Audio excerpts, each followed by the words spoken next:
I didn't know if I was ever coming back. Today marks 60 days in a row that I haven't been home. In California, I saw firsthand the dangers of social media, and in China, I escaped the noise of it all. I've been thinking about how fame corrupts, how we celebrate it, and how the industry rewards degeneracy. Now on a 15-hour flight back home to Toronto, I'm realizing that I love this shit way too much to quit. Thoughts? That's pretty good, right? What are we looking for? I don't really know, bro. I guess, bro. You didn't get it? Nah. Not really. Like, it's a collection Of what? of video. Like what? I'm not rapping, it's videos, bro. Like, rappers got albums, painters got collections, poets got collections. Why don't YouTubers do the same thing? There's 7 videos and you watch them in a row. It's a collection. So Get it? Just It's a play collection. It's not a playlist, it's a collection. It's just one long video. Yo, just play it, bro. Alright, I'll play it. My recent trip to California has made me realize that social media has got to be one of the top 10 worst inventions of all time. I can't be the only one who thinks this is kinda weird, right? Everyone there was an influencer. I'm not exaggerating. Everybody was walking around, phone in hand. I'm in California. It was crazy walking around having to convince myself that this is a real place. Like, these are real people. Before social media existed, you actually had to do something to be famous. Back in my day, you had to make art, invent something, bomb the World Trade Center. Our natural desire for fame and to be seen has only been amplified by the fact that it's so much easier now. Never before could you pick up your phone, make a couple cute faces, and get a million people commenting about how they would have your children. Getting famous is a lot easier nowadays. At least it feels that way. Most of the time, the fame isn't even real because the follower count means nothing in 2025. TikTokers with hundreds of thousands of followers hold meet and greets just for nobody to show up. They don't care about you. You're just their entertainment.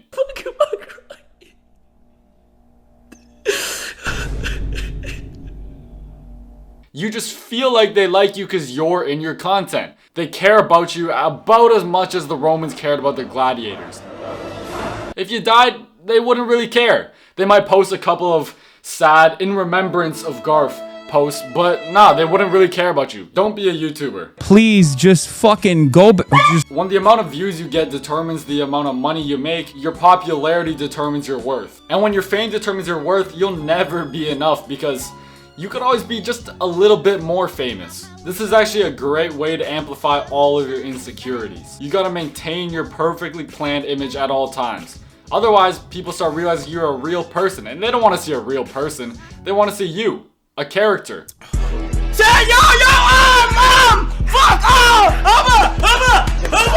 It doesn't matter how real you are, at some point you're gonna have to brand yourself in a certain way. Even though people aren't brands, they're people. You'll start obsessing over everything, trying to make yourself look better, look cooler, look funnier, and bro, my acne is so bad today.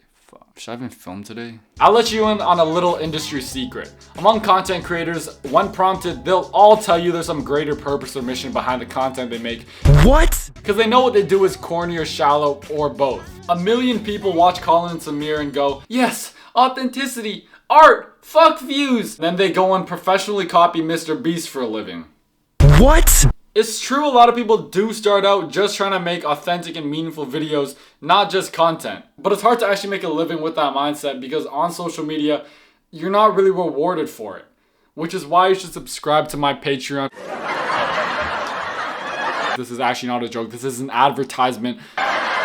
Sure, you can start out not caring about views, but after you realize how much easier it is to just chase virality, you'll probably just chase virality. The alternative is staying unknown, complaining about the algorithm forever. If it's views you want, that's fine, but just stop complaining about the algorithm and make shit that gets views. None of us normal people really need to be known or famous at all, but I don't blame you for chasing fame. I don't blame you if you're clout chasing. I don't blame you if you're training your 5-year-old on TikTok to model walk in LA.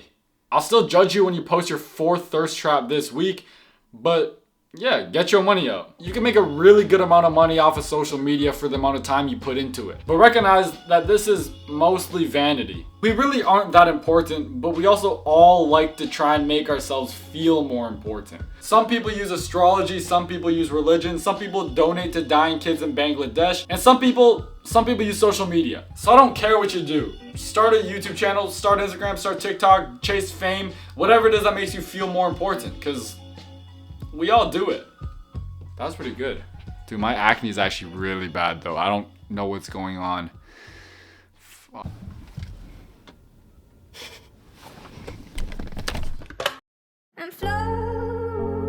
I broke up with my girl 4 months ago. Although I haven't seen her since that night, sometimes I still think of her. There are nights now I lie in my bed, unable to fall asleep, wondering what she's doing. And I don't even know if it'd be a good idea if we dated again, or if she'd even want to. Should I get back at my ex? I don't think so. No. It depends on the reason that you guys broke up. If you guys think that you're able to fix it and maybe you didn't put in as much effort as you could have, I'm sure that you guys could agree on something and go back together. So you're saying yes? Yeah, I think so. If you actually love her and you really want to fix the things that are going on, then I think that it's important to at least talk about it and explore the option than just cutting it down. Don't you have a couple exes? Have you never thought about getting back with them once? Nah, because everything that happened is already done. I feel like I can't fix anything. You might just be a bad person. I feel like I could fix it. If I really wanted, maybe I could fix it. I just don't know if it's worth all the trouble or the risk. Because like, maybe I can. Why would you want to get back? I feel like it'd be nice. I can't tell if I miss her for her, or I just miss the feeling of being with somebody again. Yeah, just someone's presence. Yeah. I can't tell. Do you have any tips? I feel like talking with her would provide you with a lot of clarity. Yeah. You guys can both see how you feel, and maybe when you speak with her, you'll realize that your feelings have grown, or like you'll get more clarity on that. You'd rather do it and not regret it, you know what I'm saying? But if y'all already broke up for a certain thing, like a certain reason, I feel like if y'all get back together, that reason, it'll always still be there. And I feel like it can't be fixed, really. I can think of a few cases where that's just not true. Like if you think about, you got a really fat girl, okay, and then she just, like, you just can't deal with it. You know what I mean? Okay, yeah, I guess. And then she just loses the weight. You dealt with it. Yeah, but if you already dated her when she was fat, I'm not saying I'm not saying my ex is fat. I'm not saying my ex is fat, but I'm just saying, like, if like there are opportunities where you could fix a relationship. I just don't know if I could. I think I gotta see her one more time. Do you think you'd benefit from seeing her one more time? Yeah. How? I don't think I've changed in the areas that we broke up for. Like, I don't think anything would change on my part. Well, are you willing to change? No. No. Because it's not that I don't want to change. It's more that I just don't imagine myself caring about changing once I'm in that relationship again. I just don't see it. It's kind of like the whole reason why we broke up in the first place. Not the whole reason, the biggest reason aside from like all the other regular breakup stuff. I was doing YouTube. I was super focused.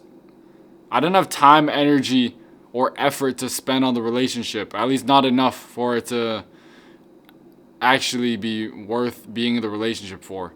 And I mean that more for her. She was fine with it. That's what's crazy about this all, man. She was fine with me not spending as much time with her. Obviously a bit less effort than she would have liked to admit. She was fine with it all because she knew how much I cared about my work and she liked that about me. I was the one who took issue with it. She was fine with it. And I was the one who just broke up anyways. I didn't give it a proper chance. I broke up almost in anticipation of that problem arising from me not putting in the effort, the time. Like, she knew that we could have worked it out. Looking back on it now, in hindsight, I can say that we probably could have worked it out. At least had a couple more months in us. And then seen where it would have gone. But because I called it quits, now I don't know. I don't know if we could have stayed together. Like, I'm not saying if we stayed together, we would have gotten married, all happy, like kids, everything like that. Of course not.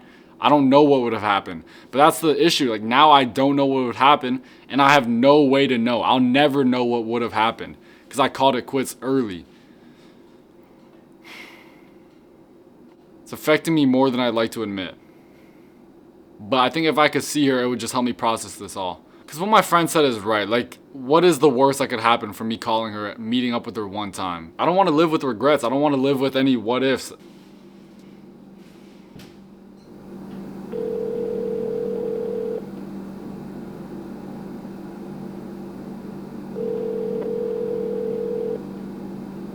Your call has been forwarded to voicemail. The person you're trying to reach is not available. At the tone, please record your message. When you have finished recording, you may hang up.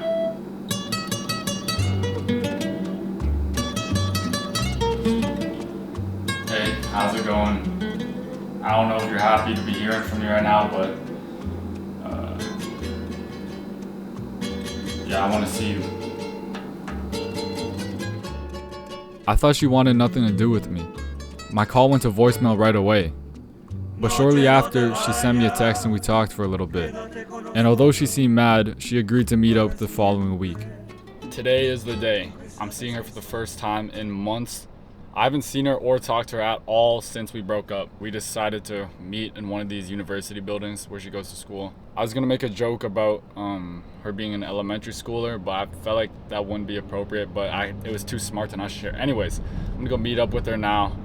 I'm honestly not too sure what to expect because I haven't talked to her at all. I don't know what she's feeling or thinking. I don't know if she hates me. She could hate me and I wouldn't know that.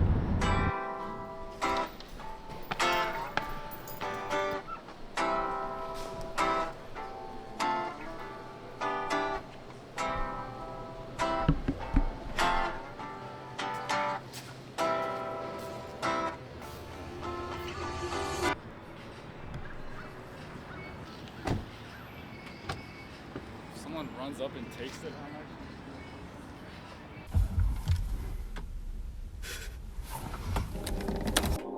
It was mad awkward at first, but our conversation quickly began to flow like we were still together. We talked for 2 hours straight and we caught up on a lot. She told me about university and I told her about how alone I felt. She told me she saw my videos blown up after we broke up and was happy for me even though she had every right to be bitter. I told her in hindsight, I thought breaking up was a mistake.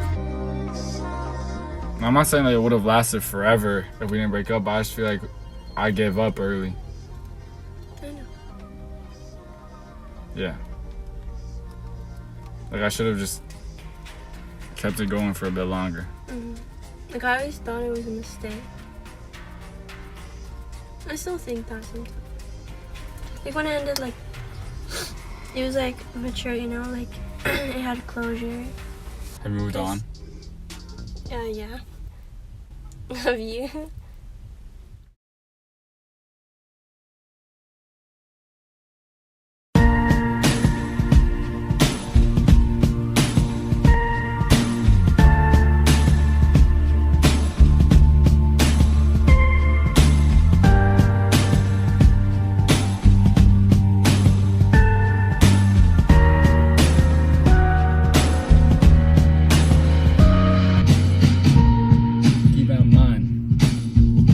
Grind before you shine. I think it's about time that I fly high. I've been laying low, taking it slow, so low. I know what it's like to be Joe Blow. I could talk about the competition, but that's a low blow. Fuck the bro code till it's no more.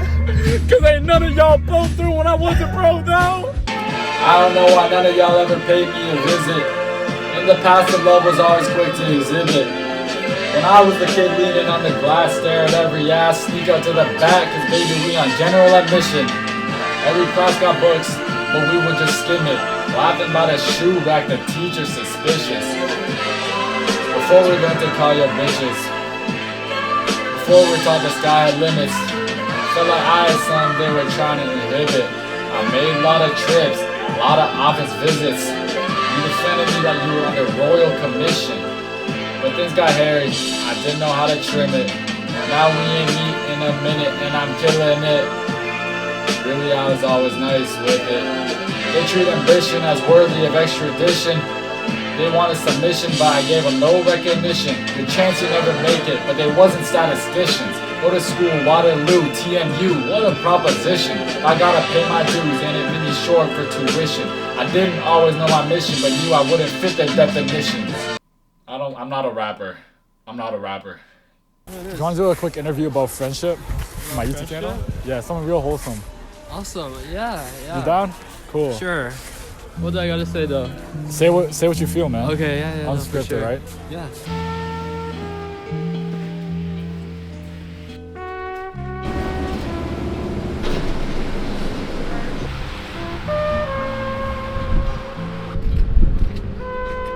What does friendship mean to you? I think it means like being there for each other, like especially like during the good times, the bad times. How bad the times gotta be though? Like, do I have to stay with my friends if they're doing weird stuff?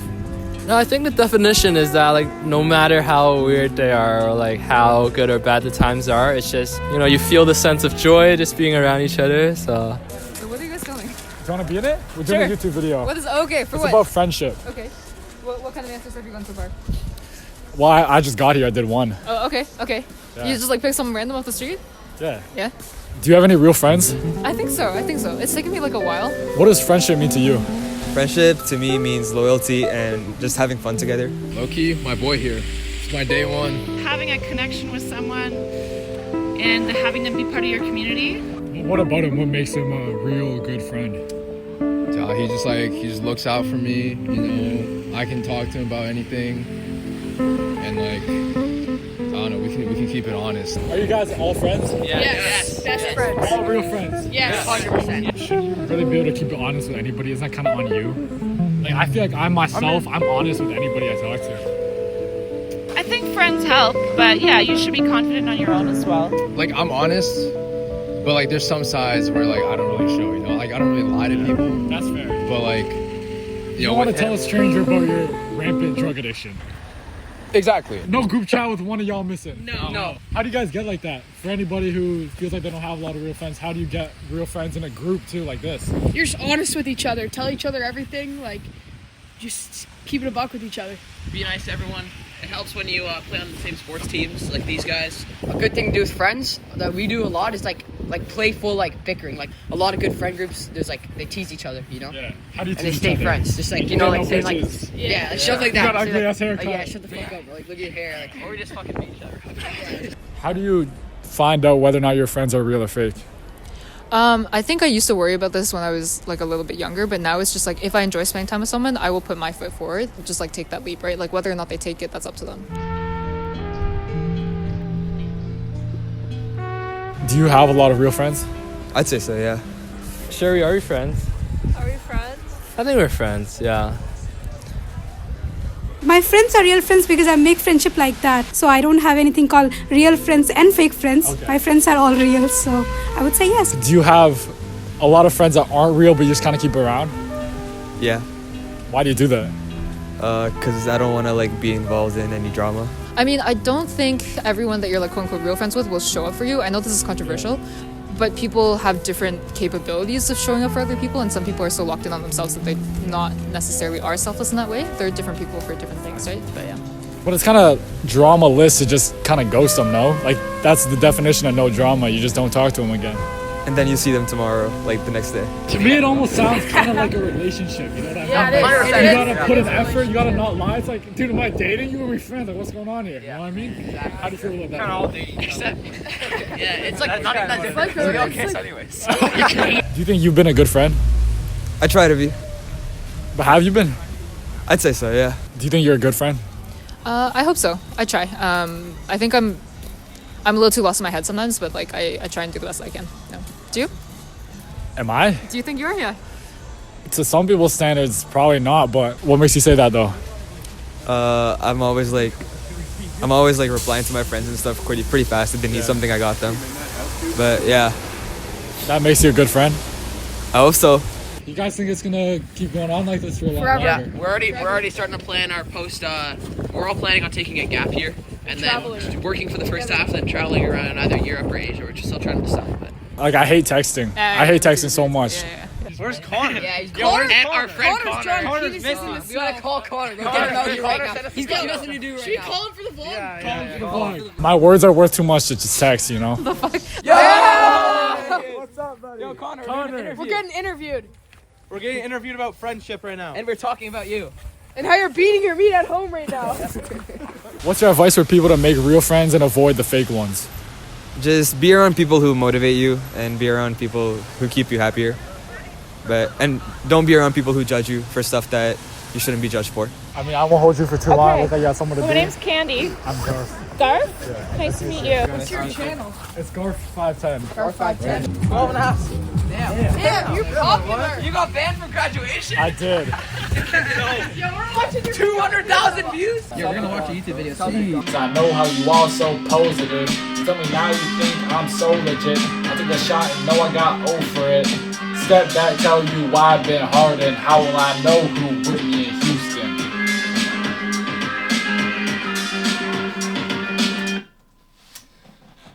Step back, tell you why I've been hard and how will I know who with me in Houston. Nice. That's fire. I can't even lie. Step back like Harden. Why I've been hardened. How will I know by Whitney Houston who with me in Houston. Houston Rockets like Harden. That's fire, bro. I can't even lie. That's fire. That's a bar. I'm not a rapper. I'm not a rapper.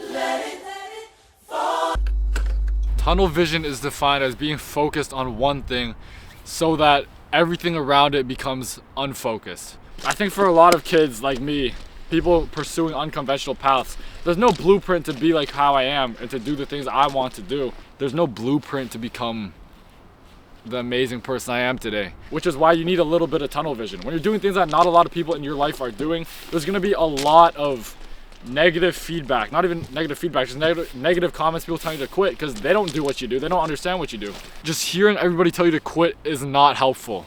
For me, when I was 16 and I first got sent to the principal's office for my videos, that's when I was just starting out. Everyone was telling me to quit. It might have made me quit if I didn't have such crazy tunnel vision. I had this one goal in mind, so I ignored everybody's advice to quit and I kept going, which is why it's important to have a little bit of tunnel vision. Recently, I think I've been losing it a little bit, I'm not gonna lie. I'm losing a lot of my focus. The focus that I had last summer when I was making a video per day, sleeping at 3 a.m. while getting up for school the next day, every single day, is kind of fading from me. It was crazy work ethic that I had. Is it a healthy way to live necessarily? I'm not saying that. I've been lazy, I've been getting lazy. Yeah, like I'm losing my focus. That's why I've been gone. I could have been back like a month ago if I just worked a little bit harder. Instead, I sat at home just like thinking about things. I was doing too much thinking and not enough doing. You do have to think, but you also can't just think. Think about if you just sit around thinking. Like what are you doing? You're like the people, you meditate for 10 hours a day, you journal for 5 more. You aren't doing much. You're thinking a lot, which is great, but you also need to do stuff. It really sucks because I know I had the momentum after my last videos to get to 50K, maybe even 100K in the next few months, but instead, because of my break, I haven't progressed. I know what to do. I know exactly what I have to do and how to do it in order to become successful. I have everything I need. It's all up to me now. I got no advice for you this video, just like, yeah, don't end up like me. Gotta get my focus back. But I've been tired.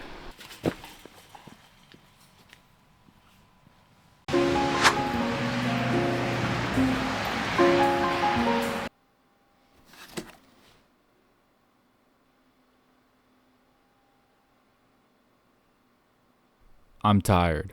I can focus on nothing. Nothing feels too real. I've worked like hell, then burnt out again and again and again. I turned 18 yesterday. 182 yesterdays ago. I'm falling behind. I don't feel good often. I don't want to talk to you. I don't want your advice. I don't care what you have to say. I'm tired.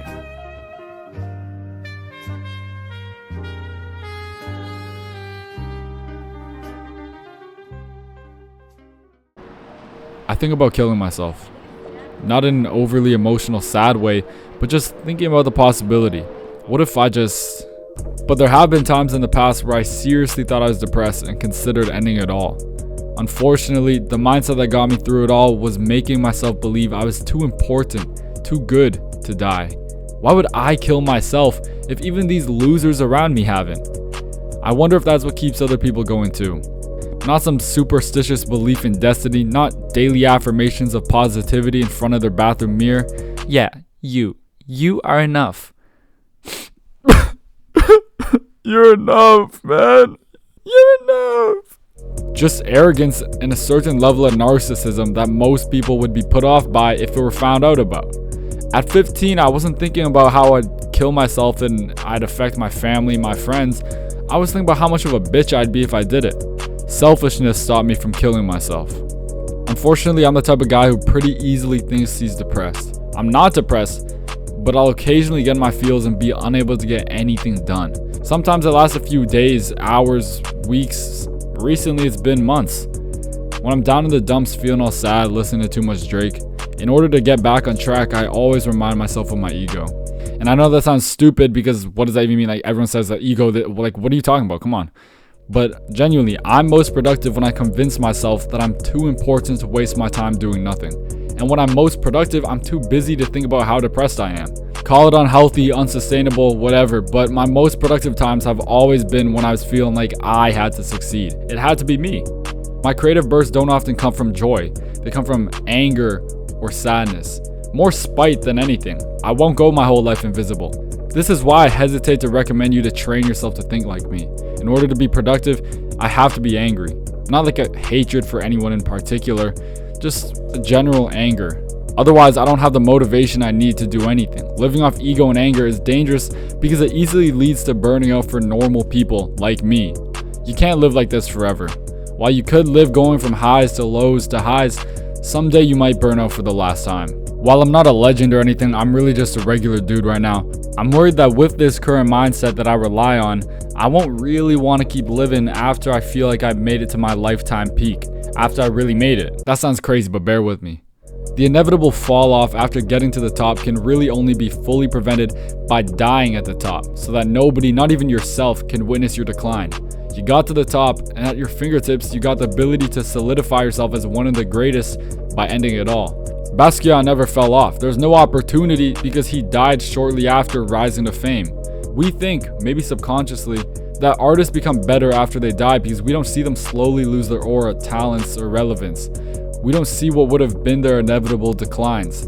They become more legend and symbols than they are human beings. This is kind of like how a lot of people say Ye fell off. You can decide for yourself whether or not his new music is shit, but either way, it's hard to deny that if Kanye had died anytime between 2018 and 2021, he would have been seen as a legend by everyone forever.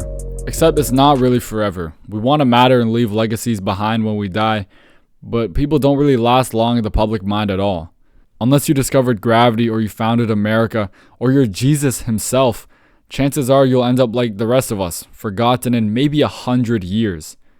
Our struggles are irrelevant, our victories meaningless to everyone but ourselves. Sounds nice, doesn't it?